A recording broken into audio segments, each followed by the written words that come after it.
to our weekly halftime highlights of yesterday's games, prepared in conjunction with NFL Films. Right to it. Balloons go up in the air. The atmosphere is festive at Atlanta Stadium. This is first half action. Only minutes remaining. The handoff to Altie Taylor of the Lions, number 42. The Lions leading 6-3 at this point. And Altie running wide right, as you saw, and then cutting back in brilliantly. Picks up 32 yards.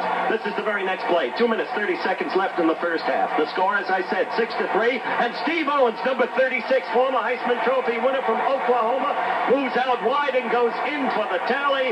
Detroit leads 13-3.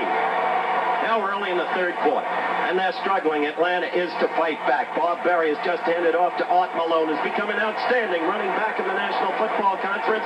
He moves in for the touchdown. It's 13-10. Now, after that kickoff, this is the first play after the Atlanta kickoff, and Greg Landry drops back and throws, as you see, to Ron Jesse, number 89. Jesse moves all the way downfield. It's an 82-yard play, touchdown. Detroit 20, Atlanta 10. Now we're in the second play of the fourth quarter. That's Bob Berry, the Atlanta quarterback, throwing to and hitting Art Malone. Touchdown. At this moment, it's the Lions 20, the Falcons 17. The Falcons come back with a field goal. It's 20-20. And now is Bill Bell again for Atlanta, kicking a field goal. It's good. This time it's 23-20 Atlanta with only 2:52 left in the game. Quickly, Greg Landry strikes back. Downfield to his back, Altie Taylor, number 42 again. Taylor and Steve Owens have combined to give Detroit one of the best 1-2 running punches in the National Football League. We now have just 47 seconds left in the game. Landry attempts to hit Ron Jesse, again, number 89. Pass is incomplete, but the flag goes down. An interference penalty call, and so Detroit has the ball on the Atlanta 3-yard line. Now we have just 39 seconds left. Again, the handoff to number 36, Steve Owens. This time he goes around the right side, sheds the tacklers, as you see. He's in for the touchdown, no matter that the extra point was blocked. The Lions beat the Falcons 26-23. Lambeau Stadium. The Chicago Bears going against the reborn Green Bay Packers because they've been playing great football. And there you see a fumble after a Bobby Douglas handoff. The ball is picked up by Clarence Williams. He dashes 21 yards into the end zone. Quickly, the Pack leads 7-0. This action, of course, in the first quarter. Now we're in the second quarter, and it's 7-3 Packers. 2 minutes and 30 seconds left in the half. Number 16, Scott Hunter, the heir successor to Bart Starr, the youngster from Alabama, throwing deep downfield, intended for Dave Davis. But, watch this. The ball deflected by Joe Taylor of the Bears, and then Johnny Staggers, the former Missourian, who played his college ball for Dan Devine, now his pro coach, gets the ball while in the air, carries it in for the score, and the Pack leads the Bears 14-3. We're early in the fourth quarter. The Pack is leading 17-10. Bobby Douglas, a southpaw quarterback whom some say should be a running back, not a quarterback, throws a 46-yard pass, in effect, to George Farmer as he storms downfield after the reception.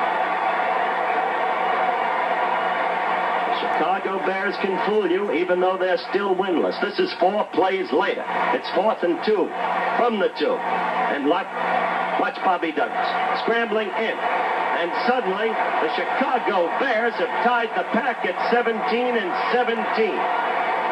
This Packer team, as I said, is a different team this year. We've now got 34 seconds left in the game, and this is their new place kicker, Markle, the youngster from Hillsdale. And it's good. And the Pack beats the Bears 20-17. And next week, the Pack at 3-1 against the Detroit Lions at 3-1 on Monday Night Football. Well, somebody caused the Minnesota Vikings to be snake bit. We've got 1 minute 43 seconds left in the game. The Vikings ahead of the Cardinals 17-12, and that's Gary Quazzo, the former Viking quarterback, hitting the rookie from Oregon, Bobby Moore. Touchdown, and suddenly the St. Louis Cardinals lead 19-17. Now we've got 4 seconds, as you can see, left in the game. And Minnesota is setting up for a field. Fred Cox, it's a chippy shot, 26 yards out. But look, He misses. The ball hits the upright. And so it's 19-17 St. Louis. Let's look at it again in slow motion. The snap. The approach by Freddie Cox. The boot.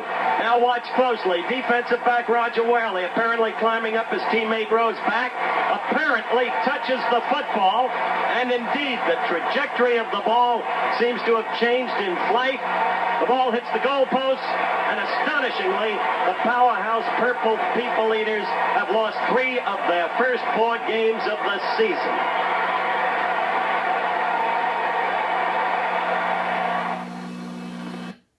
Scrambler. If it takes Fran Tarkington's scrambling, it'll take yours. Shea Stadium, New York City. Key game, American Football Conference. Still unbeaten Miami against the presumably challenging Jets. This is action in the second quarter. The Jets leading 7-0. Bob Greasy dropping back, hitting Howard Twilley. Number 81 is all alone. Quickly, the score is tied at 7-7. We move to action later in the second quarter. Once again, Greasy has marched his team downfield. Now the handoff to number 21, Jimmy Kick. He's in. 6 yards in the touchdown. Miami 14, the Jets 7. Let's go to the third quarter. Miami's now leading 17-7. Joe Willie Namath trying to rally his forces. Back in the pocket, throwing deep downfield to the number 1 draft choice from Jackson State, Jerry Barker. Wearing number 83, the number that George Sauer Jr. used to wear. No, Miami did not get it. The pass completed. A 52-yard gain. That led to a Bobby Halfield field goal. 17-7. 17-10, rather. Now we move to the very end of the game. Early in the fourth quarter, Emerson Boozer scores to make it 24-17. Later, Miami a field goal. That's it. This is Norm Snead, apparently reborn after years of failure, years of hope but no success, at Yankee Stadium against the helpless New Orleans Saints. We're midway in the first quarter, and that's Snead dropping back. What a passing percentage he's got this year. Touchdown pass to the back from Southern California, Charlie Evans. 7-0 Giants. Well, late in the first quarter, it's 10-0 Giants. The handoff to Charlie Evans, number 31, who scored 3 times this day. He's in for the touchdown, and they're piling it up. 17-0 Giants over New Orleans.